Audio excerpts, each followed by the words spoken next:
Have you ever wondered what happens when you pour salt into a cabbage? The N remedy not only helps you balance the gut flora, this is our first line of defense against toxins and harmful bacteria, but also acts as a colon cleanser and balances our immune system. This probiotic you can make at home helps reduce gas, bloating, constipation, diarrhea, and symptoms linked to Crohn's disease and ulcerative colitis. Some recent studies even show that this remedy helps people lose weight. Maybe this is the reason why I'm still in good shape, while I'm eating almost everything I want. Hi, I'm Dr. Nicole Appelian. I'm an herbalist, and I've studied plants and natural remedies for the past 20 years. I got my undergraduate degree at McGill University, my master's at the University of Oregon, and my PhD at Prescott College. But I was never afraid of dirt time.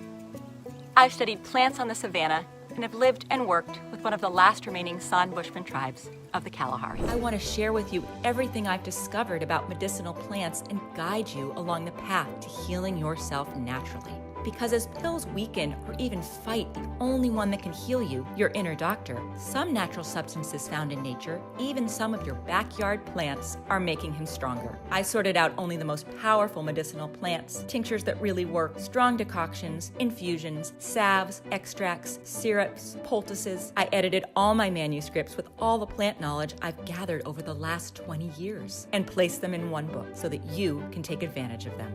It's called The Lost Book of Herbal Remedies. The Power of Plant Medicine. And here's just a glimpse of what you'll find in it. This is one of the plants you'll find in the Lost Book of Herbal Remedies. I'm pretty sure it looks familiar because it grows in most American backyards, and most people weed it out. But what they don't know is that this plant contains a powerful milky substance called lactucarium. While this substance doesn't contain any opiates, it has similar effects, acting directly on the central nervous system to lessen the feeling of pain. Inside the book, you'll find full instructions on how to turn it into a pain-killing extract that you can use daily or whenever you are in need. I'll also show you the common U.S. driveway weed that has become the most expensive and sought-out plant in Venezuela after the pharmacies ran dry. On day 42 of the Alone Show, I accidentally cut my knuckle while gutting a fish.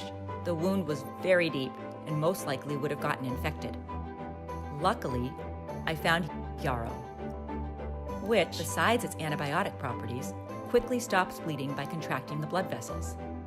And, most importantly, I found usnea, the powerful antibiotic you've probably already seen growing on tree trunks.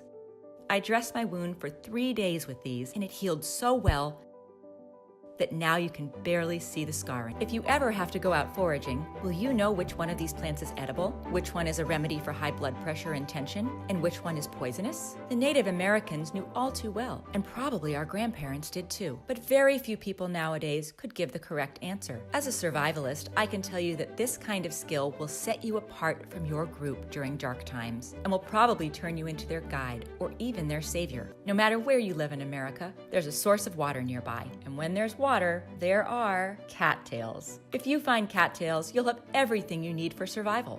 Water, food, shelter, and fuel. You probably already know cattails are edible, but few people know what is probably the most important thing about them, the jelly-like substance that grows between its leaves. It is very good for severe skin infections and one of the best cures for nail and foot fungus. On a different note, this gel is the only part of the cattail that is widely considered to be inedible. It's not poisonous, so why? Well, because it has a powerful numbing effect on moist tissues and has been used as a Novocaine substitute in the past. Yes, it's an anesthetic that you can use in many, many situations. When the pioneers were hit with a ravaging toothache, they would just go and get their jar of cattail ooze and rub it around their gums. The pain would subside in minutes. Another thing you'll discover in the Lost Book of Herbal Remedies is the ultimate survival tree that grows on almost every street in the U.S. I call it that because you can use the sap as medicine, its flowers as sleeping pills, its leaves as food, and the inner bark as cordage. You don't need much more than this to stay alive. Most of us are not used to facing medical emergencies. It seems like a distant possibility, and I surely hope so. But in the long run, there's no escape from it.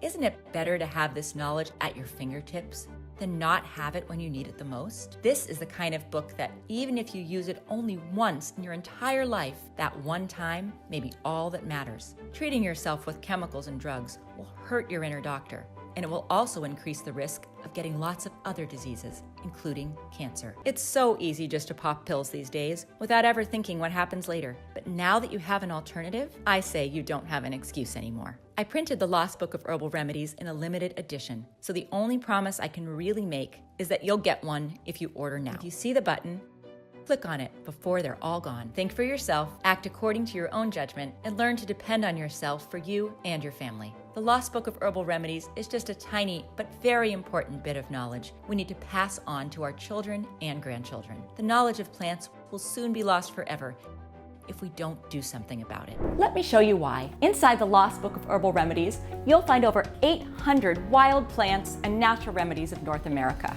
You'll know exactly where to look, how to properly identify it, and most of all, how to turn it into the remedy you or a loved one needs. You never know when this kind of knowledge will become essential, and that's why I believe this book should find its way into your hands before you need it. Click on the link below to find the remedies you're already growing around your house.